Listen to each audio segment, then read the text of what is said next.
1, 2, 3, 4.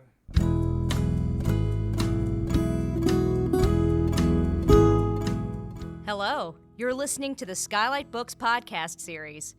We are a general interest independent bookstore located in the Los Feliz neighborhood of Los Angeles, California. This year, because of the coronavirus pandemic, we've had to close our store and cancel in-person events.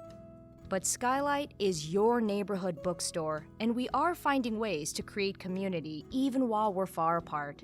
In the coming weeks, we'll be putting out lots of new audio content to help you discover new books, connect with authors, and check in with your favorite booksellers. To learn more about how you can help keep Skylight alive, please visit our website at skylightbooks.com or check out our social media accounts on Twitter and Instagram. You can subscribe to the podcast on Podbean, iTunes, and Spotify. Thank you for listening and enjoy.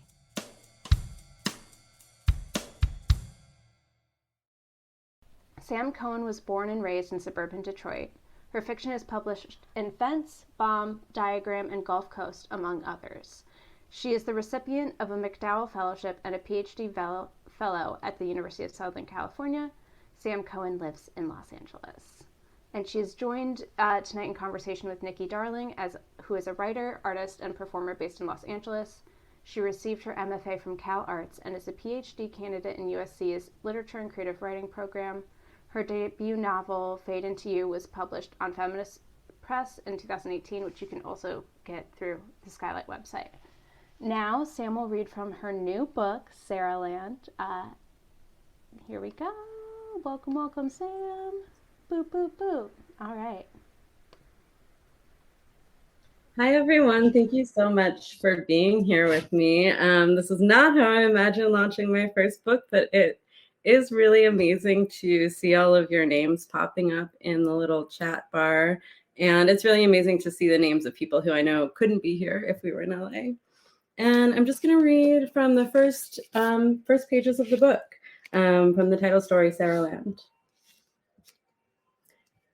You've read the story, but there's no forest here, no wolf, no subterfuge is necessary. The boys are everywhere, out in the open, an infestation. Like cockroaches, they're most visible at night.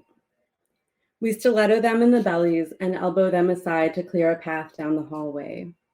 We roll our eyes at their begging or pout and wag our fingers. We invite them in or pretend later we invited them in or slam the door in their faces or slam their fingers in the door. We grab one by the hand and continue down the hallway because he's cute or because we want to fend off other boys or because we want to make someone jealous. We pretend to be angry at them or we pretend to like them or we feel angry or we like them. We have time to kill, so we're watching a movie. The movie is Heather's. We're in sweats with the school's initials on our butts, and Sarah A. is eating broccoli that was once frozen but is now microwaved with yellow I can't believe it's not butter spray pooled in its florets. Last quarter, Sarah A. was bent on gaining the freshman 15, dousing her cafeteria froyo in chocolate syrup and gummy worms, ordering 3 a.m. pizza, and saying, "Eat, girls." College was supposed to be fun, and the freshman 15 was proof you were having it. This quarter, though, Sarah A. was poking at the slight curve of her belly above her low-rise jeans and proclaiming, "I'm obese." In this new phase, Sarah A.'s room smelled perpetually of microwaved broccoli and Febrezed over farts. It is a time when I have, without trying, fallen into a group of Sarahs. Sarah A., Sarah B., plus me. I'm also a Sarah A., but no one calls me that. They call me Dr. Sarah, kind of mocking my pre-med major. "Are you serious? You're so pretty," said the real Sarah A. when we first met in line at the frozen yogurt machine in the cafeteria. "You really don't need to do all that work." Sarah A. was always very certain about what you did or didn't need to do. But after she said it, I looked around in chem class and saw that, yeah, I was prettier than everyone. "We're just here for our MRS degrees," Sarah B. spun around and added. Sarah's A and B were both 5'0" and bird-boned with dark hair. Sarah A's was glossy and long, and Sarah B's was poofy and pyramid-shaped. Next to them, I was a giant, 4 inches taller, salon blonde, and obvious nose job. Ambition's attractive to guys, though, Sarah B said. You have to show them you're not like other girls or whatever. She popped her lip, pocketed her gloss, and pulled the froyo lever. I'm going to be pre-law until I get engaged. I'll go to law school if I have to, but hopefully I'll never have to practice. It was a weird plan. So weird, I wondered if Sarah B was lying. Like, was she stating her deepest fear as her goal so it would feel like success when it came true? My own secret plan was to be pre-med until I could figure out how to be one of those ocean scientists who spends a bunch of their time swimming naked in a pack of dolphins. It seemed like the beginning was the same. Introductory bio, OChem, etc. And then somewhere a secret level unlocked and you underwent a series of quests you didn't know about yet. And boom, dolphins. We lived in a privately owned off-campus dormitory where 90% of the girls were named Sarah, or else Rachel, Alyssa, Jamie, Becca, Carrie, Ilana, or Jen. The other 10% were named Barry, Shira, and Ariel. The whole dorm was Jewish. I never understood how these things happened. Nowhere on any of the dorm's advertising materials, which had succeeded in making me so excited to live with no parents in a building of studious 18-year-olds with a frozen yogurt machine, did it say the word Jewish. But it seemed wherever I went in my life, everyone was Jews. While I might think that I was moving around freely in the world, making independent choices, it was though a secret groove had been carved and some invisible bumpers were going to push me gently back into that groove, the Jew groove, Sarahland. And Sarahland would trick me into thinking it was the entire world. It was confounding when I learned Jews were only 3% of the country, because where was everybody else? We're like Heathers, but Sarahs, Sarah B says. Sarahs are just Jewish Heathers, says Sarah A, touching up her manicure with a stroke of light pink. Sasha's totally the Winona Ryder character, Sarah A loud whispers. Sasha's phone rings a few minutes later and she springs out of bed and cups her hand over the mouth part as she sidles into the bathroom. Sasha is Sarah A's roommate. She wears black leggings and tank tops, and when we're there at 10 p.m. flat ironing and measuring shots of vodka into our cranberry juice, or back in the room at 3 a.m. holding each other's hair back for puking and or eating baked ziti pizza, Sasha's locked in the bathroom on the phone with her boyfriend who goes to some other school in some other state. Her eyes are always puffy around the bottom, but she's skinny with naturally straight black hair, and she doesn't seem to give a shit about us or what happens during our nights out, and this makes her glamorous. I'm stuck in a horde of Sarahs, but Sasha's on her own, crying alone in the bathroom or smoking alone on the dormitory's front stoop like someone's divorced mom. I want to be Winona Ryder, I say. You're so weird, Dr. Sarah, says Sarah B. The Heathers are who's cool in this movie, says Sarah A. Winona Ryder is demented. She is friends with the fat girl in the end. It isn't the right way to even watch the movie, I was pretty sure. You're supposed to want to be Winona Ryder, attached to a cool boy in a leather jacket who shoots up princesses and jocks and thereby shoots up culture itself. There seem to be only two options in Heathers, and probably everywhere. Either you're attached to a group of girls and obsessed with diets and clothes, or you're attached to a boy and obsessed with freedom and killing people. Sasha seems to be breaking the rules. She's attached to a boy, I guess, but an absent boy, a phone boy. I'm feeling unsure about my own level of pleasure being subsumed into a Sarah horde, but I'm also unsure how to extricate myself, where I would even go. My own roommate, Shira, clearly wants a bestie with whom to flat iron while trying on clothes and taking vodka shots, but she's desperate, and therefore a worse version of the thing I already have. The Sarahs at least have an ease with which they flat iron and match shoes to outfits and take vodka shots. And when something comes easily, you can shrug it off like you barely even want it. And then you're more or less cool, at least. I ended up in this group partly because my best camp friend, Ayala, was best friends with Sarah B in high school. Every time I look at Sarah B, I remember how Ayala and I swore to each other that camp was the only time place that counted as real life. How we promised ourselves that our real selves would hibernate for 10 months and only reemerge upon entry next summer into the North Woods. We held each other each August in the Minneapolis airport like a couple about to be separated by war and wept. Sarah B, I'm realizing as I watch her smash her eyelashes between those medieval-looking metal clampers, is only best friends with Ayelet's non-camp self, her imposter self, the shell of Ayelet. But now I'm stuck.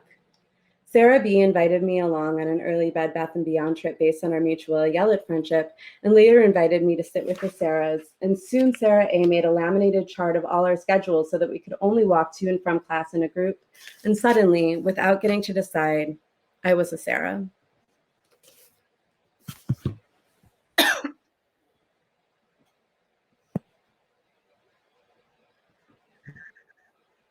Hi, Nikki. Oh my goodness, Sam. Hi. Hi. Congratulations on your big publishing day. This is amazing. That was incredible. For everyone who's not read the book, I'm sure that's a lot of you. Read it because it's incredible and it's brilliant and it's funny. So I just wanted to say that, and also to give you snaps, and also incredibly moving. So yeah. You gave me some permission to go into our origin story. So I just want to say very quickly, we've been friends for 10 years, right? 10, 12 years, since 2008. And we met at CalArts. And yeah, anything you want to say about that before we walked in the river and we talked about God, and go for it. I'm laughing at your math. Because you said 2008 and also 10 years. 13 years, yeah. Yeah. We met at CalArts. I think, our friendship was cemented walking in the Arroyo and somehow talking about God. And what I really want to say is I'm really happy to be here with you, Nikki, and that if you read and like this book, you should be happy that Nikki Darling came over and yelled at me so many times and was like, Sammy, those Sarahs are going to be a book. They're going to be a book. Other people were like really gently supportive, but Nikki was very ferociously supportive. And it was basically like I didn't have to like develop a self-esteem because I just had Nikki like yelling my self-esteem at me. Oh, thank you. That's fair. Well, you've helped me so much too in my own writing, and you've really celebrated. I feel like it's really an honor to be here with you tonight because we've been on this journey together, and we both I remember talking about a day when we would have books, and now we both do that. So okay, without further ado, I would like to jump into the book. So one of the things that I love about reading and life is that there are overlaps and it's serendipitous. So I just happened to be teaching a coming of age class. My students are here. They're all here. Hello. And one of my students left a comment. Chica, she's incredible. You would love her. So one of the things that I had them reading was Cruising Utopia, Chapter 2 from Cruising Utopia by Jose Munoz. And then I came to that section in the book in Gemstones where Maddie uses the quote from Jose. Oh, yes, we forgot to say that we were going to preface this event by dedicating it, right, to Britney Spears and Jose Munoz. Remember this? I thought that they were just kind of like our spiritual informants. I didn't know we were going to publicly dedicate it, but I'm happy to do so. Okay. Sam and I have a lot of theoretical conversations in our free time. We're big nerds. But so one of the things that I wanted to talk about with the book that I loved was this idea of becoming. And I brought up my students because I was teaching that chapter and from Cruising Utopia. And when I got to the chapter, the short story Gemstones, it was exciting because I was like, I'm literally teaching this. So I just wanted to read a quick quote from the chapter 2 of the Munoz that I was talking about from Cruising Utopia and relate it back to my question, which is, so this is Jose Munoz discussing these photographs by this photographer. His last name is Just. And he says, memory is most certainly constructed and more important. Hold on, let me put my old lady spectacles on. Memory is most certainly constructed and more important, always political. The case I make in this chapter posits our remembrances and their ritualized tellings through film, video, performance writing, and visual culture as having world-making potentialities. Furthermore, I suggest that these queer memories of utopia and the longing that structures them, especially as they are embodied in work that I identify as public sex mimetic cultural production, help us carve out a space for actual living sexual citizenship, for actual living sexual citizenship, which I think was maybe like the Rosetta Stone or the crux of that book, right? Well, we don't have to get a whole conversation about that book, but basically I wanted to relate it back to this book because so much of this book is about becoming, like in the short story Naked Furniture, where she falls down the chute into the apartment and she's suddenly this other person, but then she gets this job, in the working as a sex worker, and she becomes like the dead girl, to the becoming trees, to becoming all the teenage Sarahs. And I was just wondering, what you kind of thought about that in terms of searching for a utopia within the self, if that was something you're thinking about, and utopia through queer identity, and also in terms of becoming, and just let you riff on that. Nikki, I love you. You invited me to talk with you. You know Okay, that was a lot. I can try to talk to what I think you're saying. I know you can, and you will. There's so much theory. Yeah, I think that this is very much a book about becoming. And it's a book about, a Sarah who, as we all kind of heard, has very limited options for becoming, right? There's people around who are going to kind of corral her into this groove, into spreadsheets, into a very particular type of femininity, into, later the girls say that they're all there to get their MRS degrees, right? And that's what they think that Sarah should be doing too. The narrator, Sarah, they're all Sarah. And yeah, that she shouldn't be pre-med. She should be, aiming at wifehood. And this is sort of the path that everyone is trying to box her into.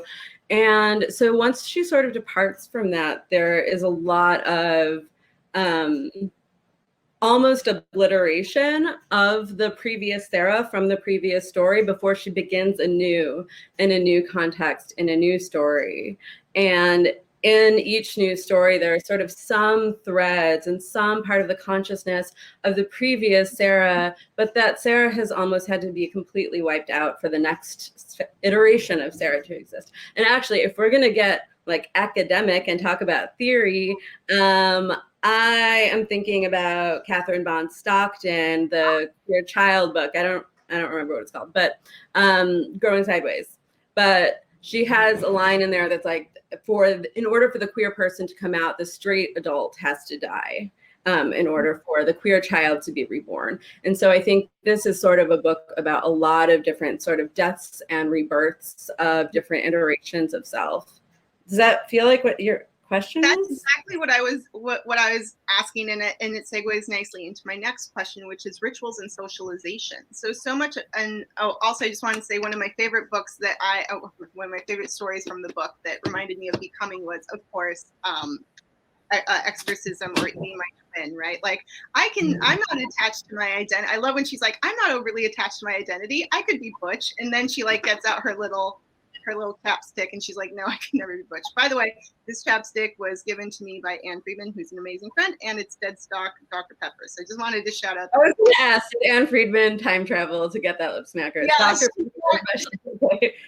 it's dead stock. It's like almost dead. I'm so sad about it. But so again, so rituals and socialization, I think, go hand in hand, right, with death and rebirth. And one of the ways that I thought the book was so powerful was in this idea of origin stories, right? And sort of what you do in your book is you reimagine origin stories like in the first Sarah, and then similarly in Gossip, right? Like this idea that storytelling is becoming, and then we inhabit these becomings, and then we're socialized into this world, right?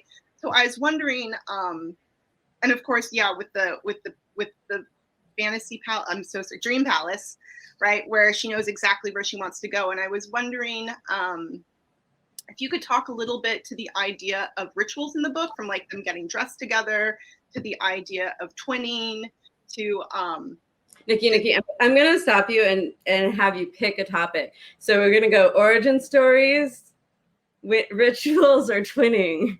Let's do rituals, and then origin stories, and then twinning. I feel like they're all the same subject. But they're not the same for me. What do you mean by rituals? Where are the rituals?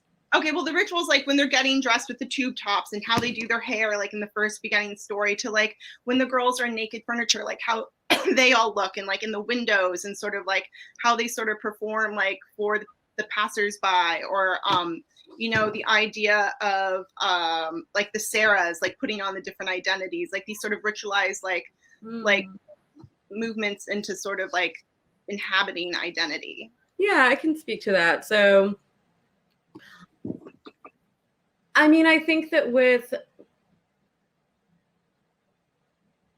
with those first two early stories, right, and the Sarahs who are a little bit more like hemmed in by their milieus, by their societies, by the people around them, whatever, there is this sort of group becoming, right, like we're all going to get ready together and make sure that we're all doing it right, that we're all presenting the same, that we're all kind of presenting correctly. And I think that after leaving those two stories, some of the other things that you're describing as rituals, like there are Sarahs who become different celebrity Sarahs. That sounds crazy. I don't know how else to describe it without reading the book.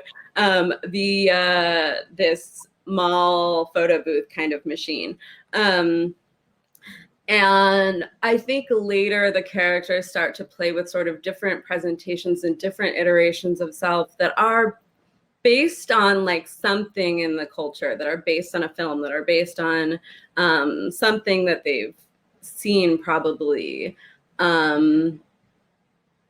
But they're much freer with letting themselves become on their own. And I think I'm realizing as I say this, that I think that the sort of physical is a part of the book too, how the characters look, how they're presenting. Yeah, I felt that for sure, because they go through transformations, right? I mean, so much of the book, like you said, is about rebirth and death and then rebecoming, and everything from how like she looks in the mirror and she feels sexy for the first time after like exercise, and I get this haircut, and so much of it is about like, yeah, trying on identities and trying to find the one that feels the most right. And like that scene in All the Teenage Sarahs with the horse, which is so beautiful and actually brought me to tears, where I was gonna cry. It's so pretty. With the horse where she's like, "I'll be right back." Anyway, I was like, "Oh, it's so beautiful." I actually, it's so good.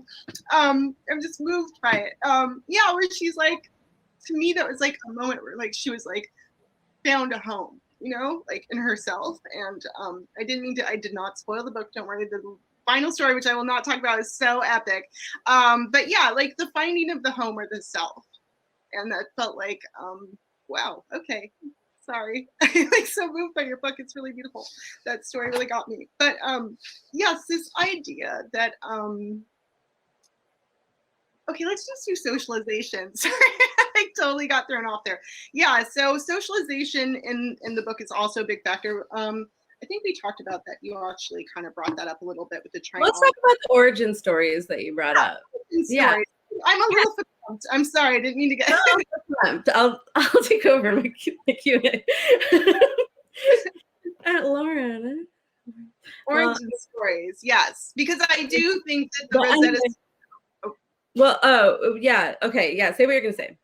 I was gonna say, I do think that I kind of got my footing. Sorry, there. I was like, "Ooh, this got me off guard." I think that for me personally, in my understanding or my reading of the book, was that the origin story of the first Sarah, the ending there, the retelling, and a little bit in the gossip with that ending as well, is kind of for me a little bit of the Rosetta Stone of the entire book, right? Like this idea of storytelling and how we come to be and how we inhabit identity. So yeah, if you could speak to origin story. Yeah, so you texted me that the other day, Nikki, and I was like, I don't know what she means. I don't know if I know what the Rosetta Stone exactly is. But then I started thinking about it more and more, and I thought, one, like it's really, there's something funny about, I think, the fact that I tell 2 Bible stories in the book. And I'm like, yeah, I'm just going to go back and retell the Bible. If not me too, if not now when, I don't know.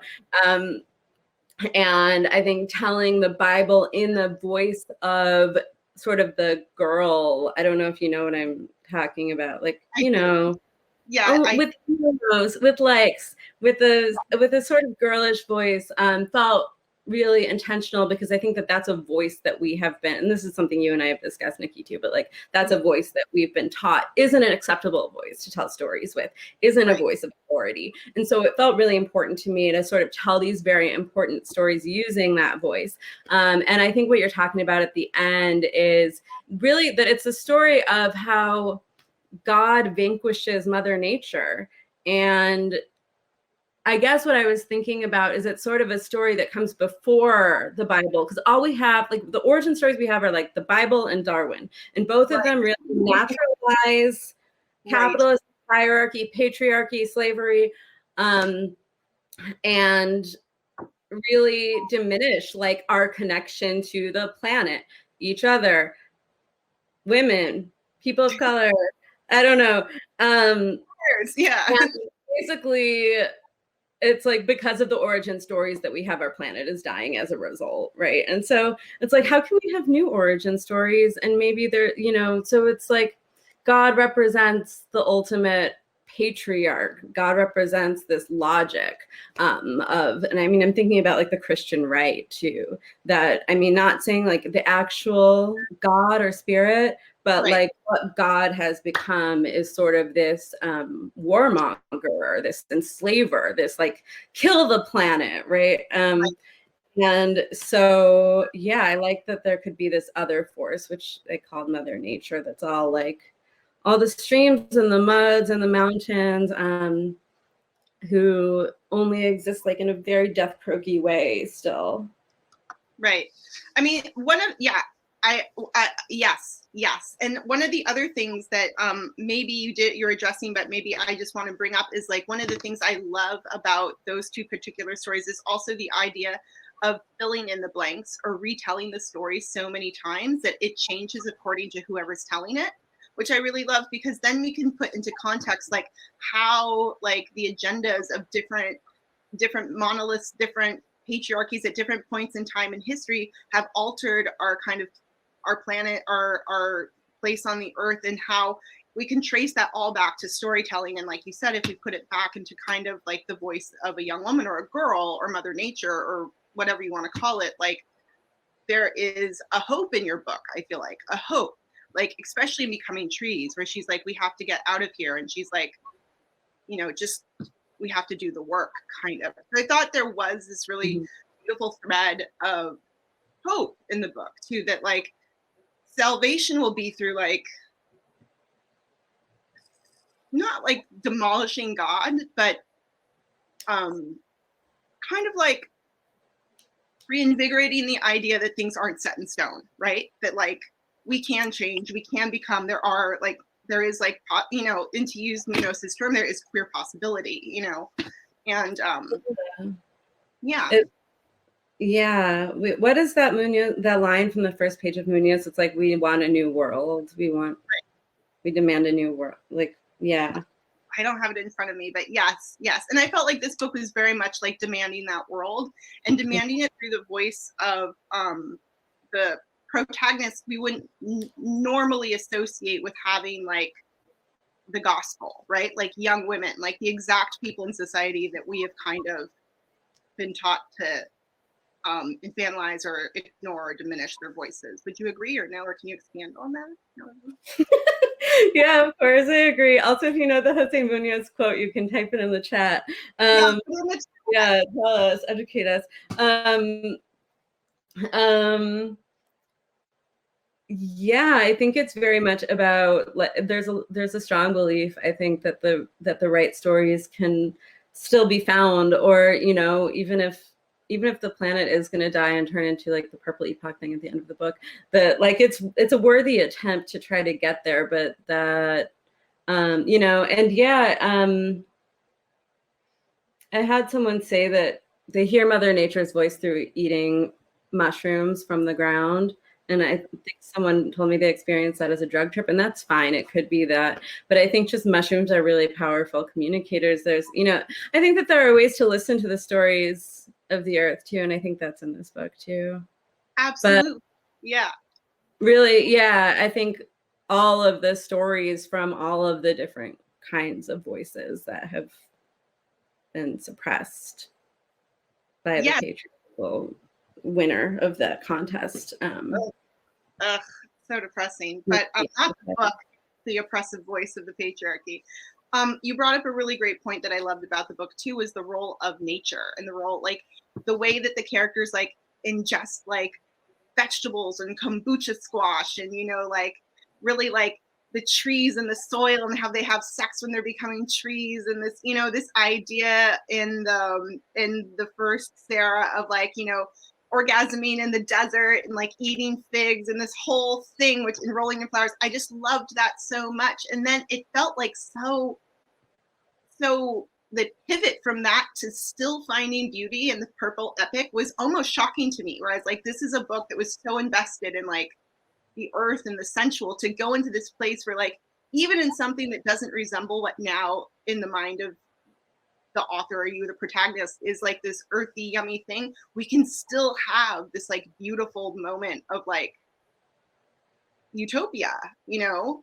And I thought that that was a really powerful story too about socialization, because, right, like that character doesn't know anything except what it's born into, right? The final character. And I wanted, this is going to segue into my next question and then I'll stop talking, which reminds me that this book is also, and I thought that it would be a great opportunity to bring this up because I feel like maybe you won't talk about this with your other hosts, is it is kind of, it's a Dark Horse is sort of also really beautiful, like kind of walk through like the subcultures of queer Los Angeles. It's also kind of an LA book. Do you find that to be true? Yes, we got the Munoz quote. We can read it maybe in a little bit. But Von Brother, of course. Of course, Von Brother. Yeah, I think it's an LA book. I think a few of the different stories are in LA. And I mean, I think we've talked about this before because you've always felt like I'm secretly native to LA or native to LA in my soul or something. Yes, it was when I arrived here, it felt really immediately like a homecoming. And I think a lot of that is about the sort of possibility for transformation that exists here, the willingness to believe that people have here. Like when I was in New York, people were very cynical and serious for me, right? And I don't know. And here there was kind of an openness and a way that people believed that they could remake the world around them. I mean, LA has changed a lot since then, but that was at least like a lot of my initial experience of LA. And I mean, I think that attitude still persists. And so I think that my ability to even think about multiple identities, multiple stories, how the world ends kind of stems from LA. And as has been pointed out to me, it's like there's like Tecate in the book. Tecate is the bomb, yeah. And continue, or well, I was just gonna say, yeah, I mean that was said to me from someone who was like, I don't know, like does Tegan know what Tecate is? Do those other Sarahs know it? Right, but like Tecate is in LA, and it's like the LA's, I don't know, just that there are sort of just the not Tecate, but chips from Superior were in the book. Oh, amazing. That is very LA. And maybe I only know Superior chips. They're not called Superior chips, but I knew that they were chips from Superior.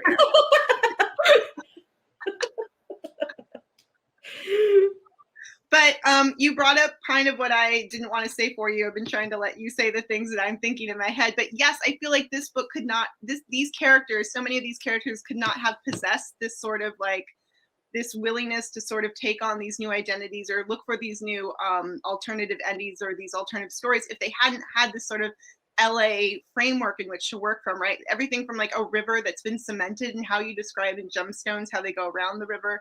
It's oh, Sandra. Well, anyway, yeah, so much of this I feel like is such a good representation of Los Angeles and also LA's history of being like a place where people come to reinvent themselves, but also of mysticism, right? Like everything from, witchcraft to like all this, anyway, cults. Why don't you read the quote, Sam, unless you want me to read it? Marta. I'll read the quote. I'll read Martabel's because it is shorter. Okay, she's great. Queerness is essentially about the rejection of a here and now and an insistence on the potentiality or concrete possibility of another world. And queerness is not yet here. That's actually in the book. Right. Yeah, put another way, we're not yet queer. This is from Yvonne. But we can feel it as the warm illumination of a horizon imbued with potentiality. We've never been queer, yet queerness exists for us as an ideality that can be distilled from the past and used to imagine a future. Yeah, that's so awesome. Yeah, so I also wanted to bring up, again, this is so interesting, happenstances in life. You know, I was reading this while I'm teaching, like I said, this coming of age class. And I know this isn't qualified, or this isn't like being called a coming of age novel, or book rather, sorry, book of short stories, but there is so much coming of age in it, even for characters who are of age. Would you agree? Yeah, and I think that that's something that is very much in conversation with sort of other queer fiction. And theory too. I mean, I think I went to like a queer, like perpetual adolescence panel that Megan hosted, who's here, and and that there's sort of, I think people have noticed sort of this trend, but it's definitely true in the book that there's sort of like not an adulthood for queer people to grow into, and that's maybe increasingly available, but this is not like a please accept me queer book. It's like a we need to remake the world queer book. And so there aren't sort of clear, I think, iterations of adulthood, if adulthood is contingent on marriage and children and all of those kinds of things. And so I do think that there's a way that a lot of queer people are coming of age forever, or all the teenage Sarahs, right? Until she finds the horse. Yeah, but she left the horse for now, and you know, she's just gonna keep. That's true. She's gonna go to that karaoke Chinese restaurant in North Dakota. But I mean, this is just how I read it, and of course, it doesn't belong to you anymore. You put it into the world, Sam. But but how I read it, for me, that scene was like she found the horse, and now she can. I mean, I don't want to start crying again, that damn horse. But like, she found the horse. We should leave the horses aside. Leave the horse alone, okay? But now she can be who she is, right? She recognized something in the horse. She can let it go. She can leave it behind her. Like this thing she was searching for. Yeah. I don't want to expand on or change your read because it means so much to you. Because I cried, maybe. Okay. Yeah. Sorry. We can talk about another story. But yeah, okay, I have a question for you because how are we on time? Are we okay on time? Yeah, I think that she'll pop back when it's great. Okay, fantastic. So I wanted to ask, what is something, now that you've been doing a little bit of, like, you've done a few like press things and interviews, or in reading of some reviews and such, what is something that people are not seeing, or that you are surprised that people aren't picking up from the book, or something that you were hoping the book would be more evident, or something that you thought was really evident in the book that you're surprised isn't being talked about more? Or is there any, or is that not a thing? Is everything being like fully grasped? Yeah, I'm gonna say that it's like maybe almost the opposite is true, where I'm like, whoa, people are really good readers of this book and really generous readers and have pointed things out that maybe I hadn't exactly thought about. So I don't know. I guess I just haven't had that experience of like, oh, they're missing the point, which is really great.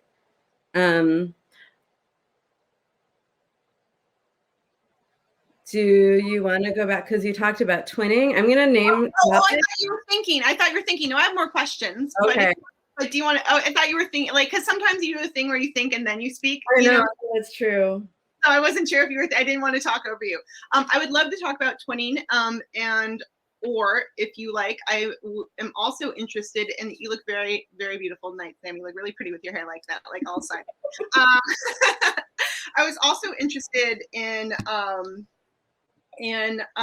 the commonality, and I guess this is also twinning, that your book reminded me a lot of Blood and Guts in high school, with the scene where Janie dies and Acker writes, and then more Janies came and Janies covered the earth, and Janies, like, the birds sang to the Janies and the doves cooed and Janie continued, and or something like that. I'm getting the quote mixed up, but this idea that, like, even there is, like, she is both, the Sarahs are and are not individuals, right? Like, in some ways they are singular, they are and are not both singular, right? And I wanted to know if you could talk to that a little bit about like, sort of like, yes, the gendered femme experience of being like a young girl or a young woman of coming of age, and how Yeah. in the book. Yeah, so I love that you made that connection, Nikki, because I do think that like this book wouldn't exist without Blood and Guts in high school in a lot of ways. And I do think that that's one of the sort of primary things that blew my mind about that book, was that Janie was a specific person, and also Janie was no one, and also Janie was all the girls. And then it's like her, you know, her dad and boyfriend and like, I don't know, like a million kinds of relationships are all the same person, right? And it's like all of these archetypes are so flattened, and yet there's so much emotion that comes through. And something about that to me really gets at some of the experience of girlhood, where, I don't know, we dedicated this in part to Britney Spears. We can talk about Britney too, and say Britney has made me, it was so cathartic for me, because I mean, I was like having this experience by myself as a teenager, just watching Britney Spears and being like, this is crazy that they're telling us that we have to be this one thing, and then they're punishing us for being the one thing that they said that we could be. And so in a way, like all we can be is Janie Smith or Sarah. We'll end there. Yeah. Hi, Emily. Sorry, I had muted myself. Yeah, we have, if you, Nikki, if you want to ask one more question, then we'll get to the questions down there at the bottom. But I just want to pop back in and free Brittany out. Okay, great. Yeah. Yeah, Sam, just I feel like maybe you had more to say on that. You want to finish your thought about Janie and the what we were just talking about? I don't know, just that the flatness of her and the interchangeability of her was really cool. And I think for me had something to do with what it feels like, what it felt like to be a girl. And it was such an interesting way to write about the girl. And I think the Sarahs are like a little more fleshed out and differentiated, but I think that concept is still there.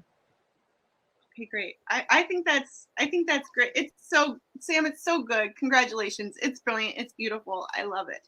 Thank you for letting me spend the evening with you. Thank you for spending the evening with me. Anytime. We've driven over mountains in the middle of the night with no lights. Terrifying.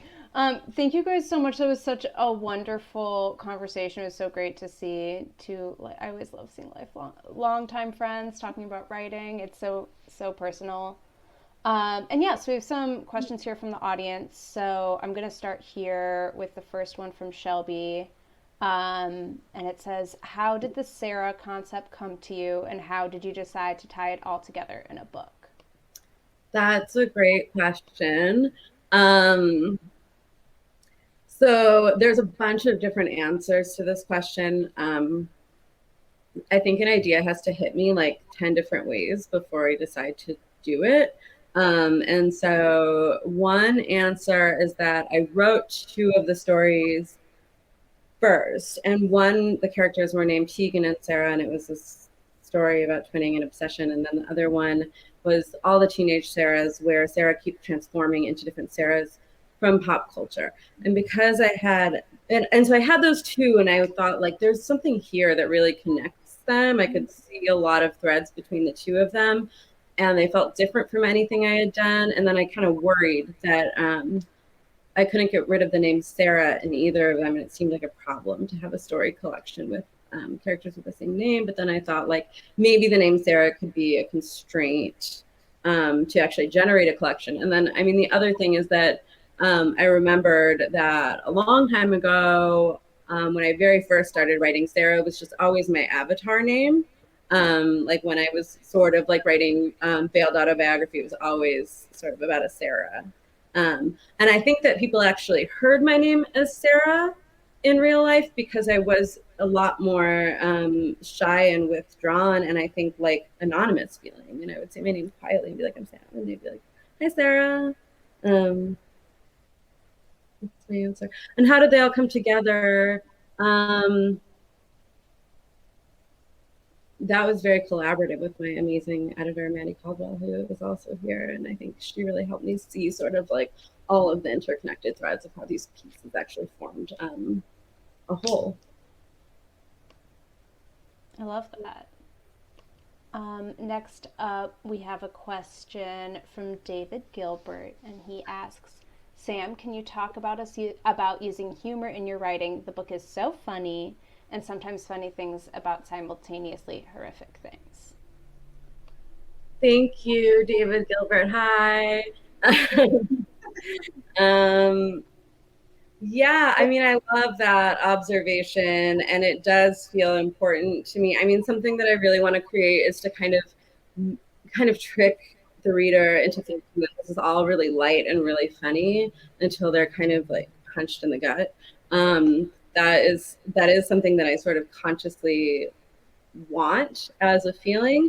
And I don't know, I remember someone else who writes funny work asking me if I ever feel like my work is taken too lightly because it's funny or people don't take it seriously. But I think that for me, there's always like the seed of the work is always something really serious.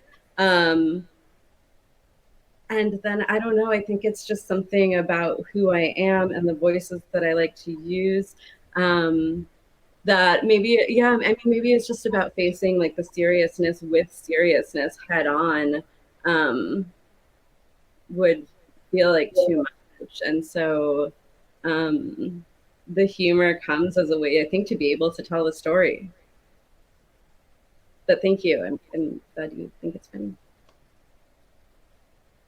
Yeah, that's a great answer. I think, I mean, I'm so excited to read the book, and just even in that first excerpt that you shared, I was so struck by like, I think there's something too about like femininity and expression of like humor with it, because it's usually that it has to go too far and too serious, or that it's like a complete joke. So I love when there's the ability to like combine those two. Thank you. Absolutely. And yeah, I do think that that's a commitment of mine too, is, yeah, like I was saying to Nikki, really writing in the voice of the girl and insisting on this kind of voice that might get taken lightly as able to tell important stories. Definitely. All right. And then Gabriella Burnham asks, which Sarah do you feel closest to? Gabby. Hi, Gabby. Which Sarah do I feel close to? I mean, oh my God. Okay, I think it went away.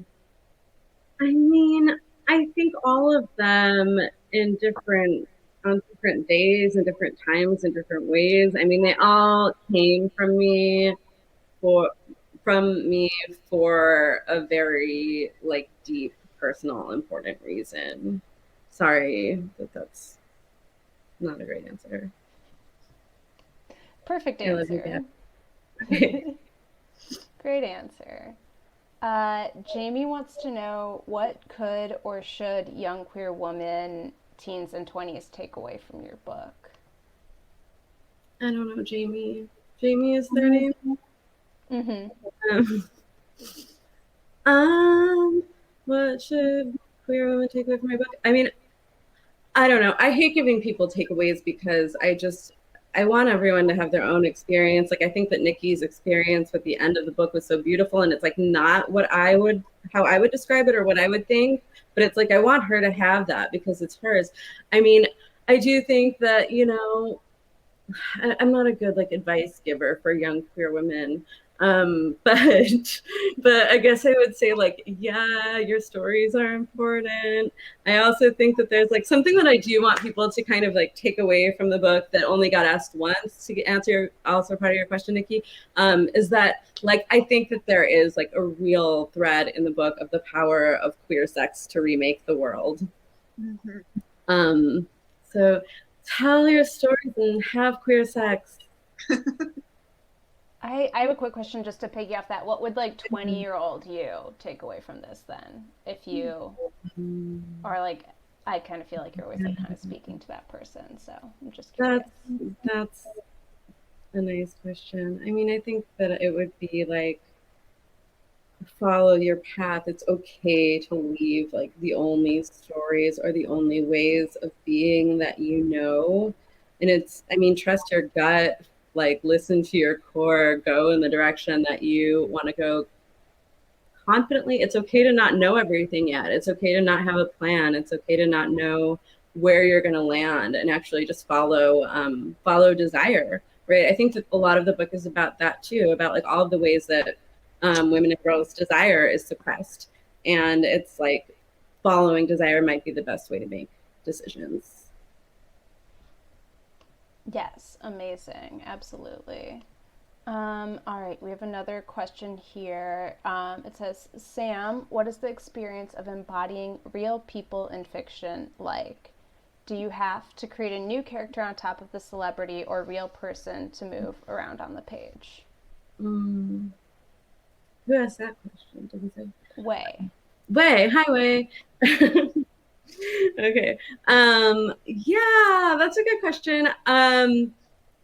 I think that the celebrities are such avatars. I mean, they're not represented super deeply. So, I mean, something that Way and I were at McDowell together, and something that I was kind of doing while we were there was leafing through all of Sarah Schulman's books, all of like her old books from the 80s, to just kind of like steal lines to put them in her mouth and make her say this dialogue. But almost all of the celebrities in the book, I think, are kind of functioning like that, as kind of dolls.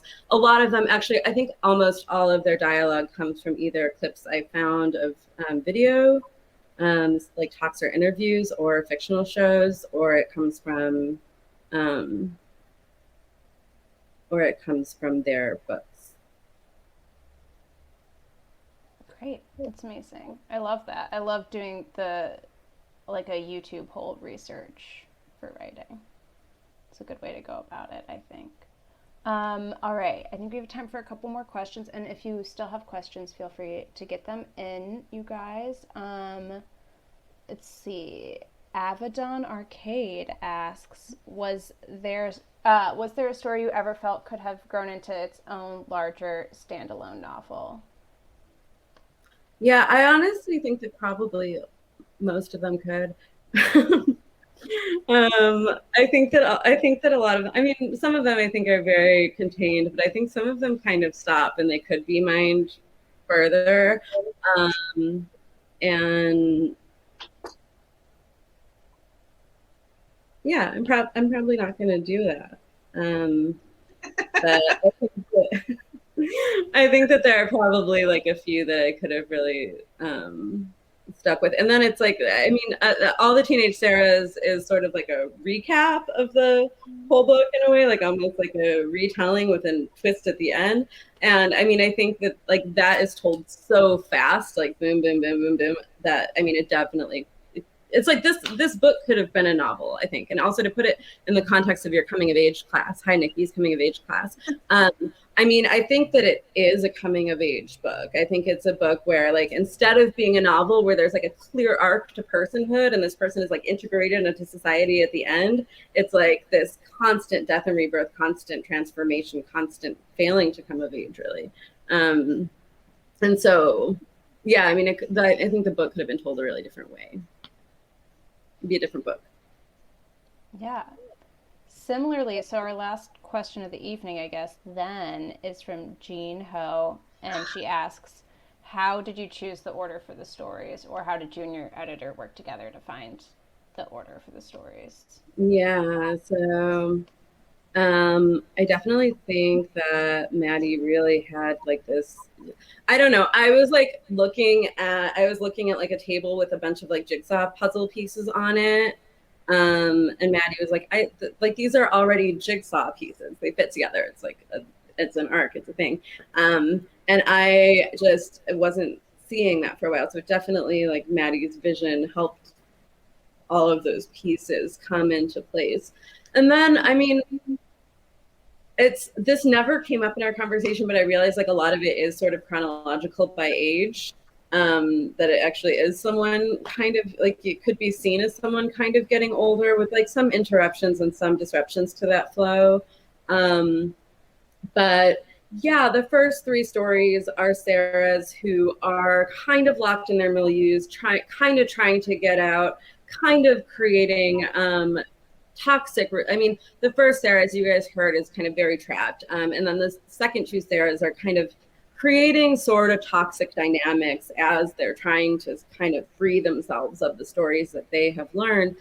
And then the next story, it's like Sarah basically sort of like has this sexual experience with the dream world and the universe, and like narrative is undone, and she comes out of that, and then we start to kind of revisit origin stories and sort of start to move into a little bit more adult stories, a little bit more questions of community rather than individual identity. That's awesome. Well, thank you guys both so much. This was so amazing. I'm so glad we could host you this evening for the release of Sarahland. Congrats to Sam. And then thank you so much to Nikki for joining us. You can purchase Sarahland via that button right there, or on the Skylight website, or if you want to come visit us in person, we are open. And you can also find Nikki Darling's book, Fade Into You, there as well. I love you. Yeah. Thank you guys so much for sharing with us. It was such a great conversation. And if you guys want to revisit this at any time, this event will be archived here on this page forever. So that's fun. All right. Thank you guys. Have a great night. Thank you for listening to the Skylight Books podcast series. Please don't forget to visit our website at skylightbooks.com and make sure to follow us on Twitter and Instagram. Also, don't forget to subscribe to this podcast for more author talks and bookseller conversations. You can find us on Podbean, iTunes, and Spotify. Stay safe and healthy, and we hope to see you back in our store soon. I see